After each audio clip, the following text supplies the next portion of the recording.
So from Kansas to Canada, it has been an incredible journey. I've experienced everything from homelessness to a car that had extra ventilation in the floorboard, which became my home, to making 7 figures in a year and guiding an entire community development, to receiving international and national awards, provincial awards, and professional awards for my hard work. But all of this comes from a childhood that was riddled with abuse and poverty and fear. And the residual shame that came out of that held me so captive in my story, my fear to share it with others around me, that they would judge me based on something I had no control over. That is the reason I speak today, because through my resiliency, through the one thing that has kept me moving forward, that keeps me moving forward again and again.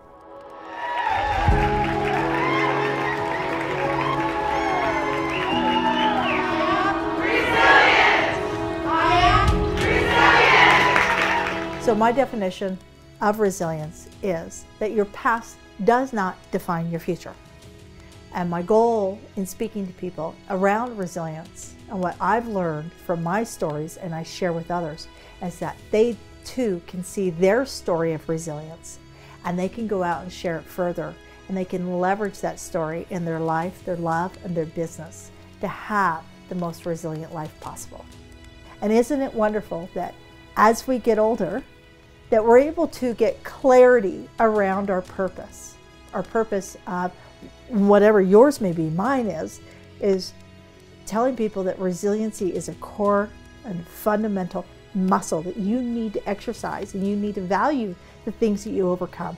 I made 7 figures, I lost 8 figures. These things happen, but you haven't lost you and your ability to show up.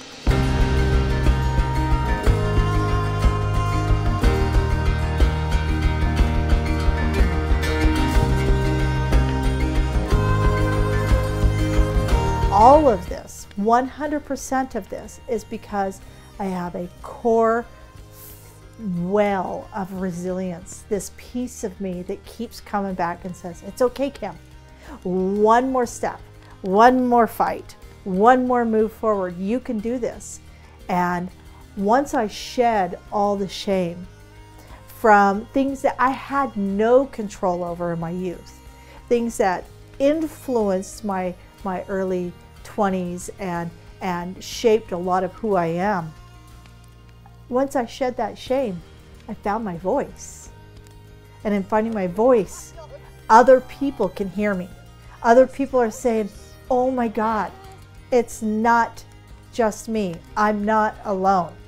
So I've gone from curating a community that's an award-winning community in Calgary to helping set things up on larger scales and larger scales. And now the community is globally that, our women coming out, finally taking their piece, saying, I don't have to do this alone.